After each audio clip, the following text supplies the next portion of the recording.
Michael Bloomberg's past is fun in a dark way if you're a journalist to look through, because virtually every time he opens his mouth, he says something quite objectionable. I have an example of that here. You might have seen the beginnings of this story going around. I want to add a little bit of context to it. It involves, you got to go back to April of 2012 when he was mayor of New York City. And on Wednesday night in April 2012, City Council Speaker Christine Quinn announced that negotiations were finally complete on a living wage bill that would require some recipients of large economic development subsidies to pay their employees at least $10 an hour. Now, to be specific, that is not a living wage bill for all of New York City, all the workers of New York City. It's $10 an hour with benefits, or I think $11.50 without benefits, for the employees of certain companies that are given tons of money and aid by the city. It is a very limited number of workers. But I want you to see how Michael Bloomberg responded to that. Even though it's just for some workers, not for all of them. He said this: it's interesting if you think about it. The last time we really had a big managed economy was the USSR, and that didn't work out so well. It would be great if all jobs in the city paid a lot of money and had great benefits for the workers. Not good for the employers, but if you force that, you will just drive businesses out of the city. Again, $10 an hour for a very small number of workers. He started talking about Stalin effectively. Sometimes people make excuses and say, well, I mean, we can't have minimum wage that goes to $10, $12, $15 in Missouri or Kentucky. We have to crush the people of those states on behalf of their Republican politicians and donors. I don't agree with that. But they'll say, well, we understand why you could do it in a big city. Pretty sure New York's a big city.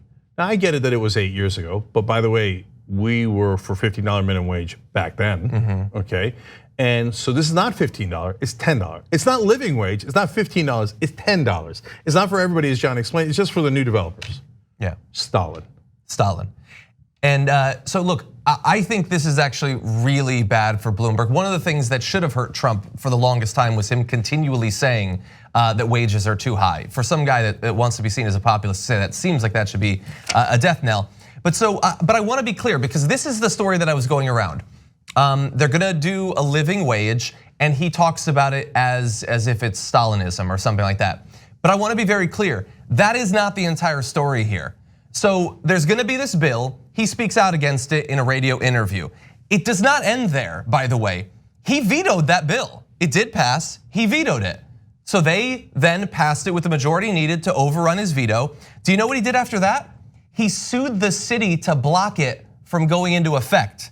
The lawsuit seeks to overturn two past measures that were linked together in this, known as the living wage and prevailing wage laws, that would increase pay for janitors, security guards, and other service workers at some companies that receive government subsidies or lease space to a city agency.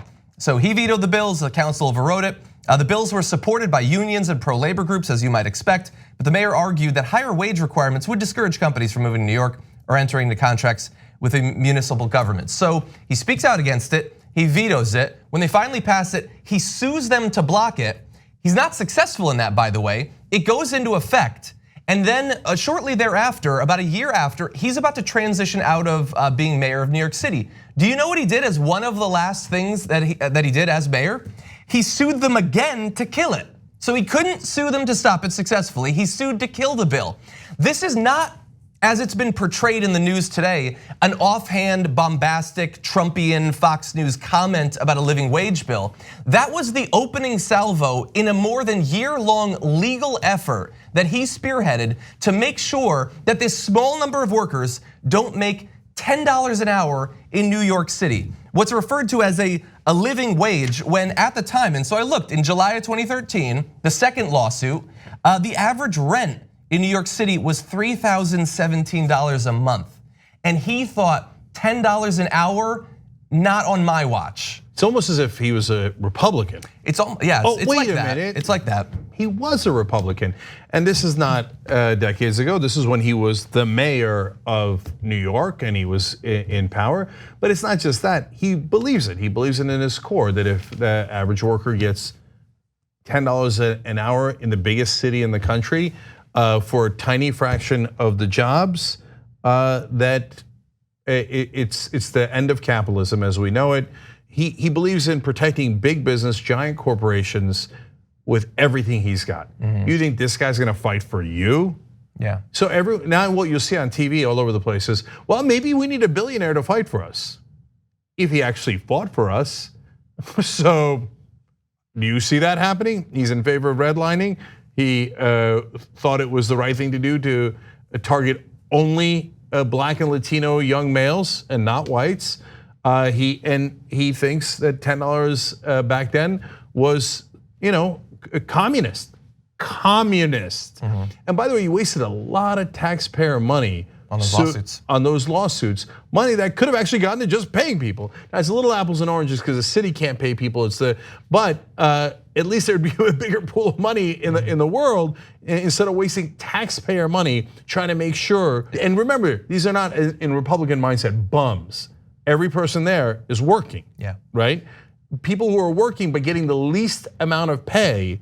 He fought tooth and nail to make sure that they got paid less. Yeah.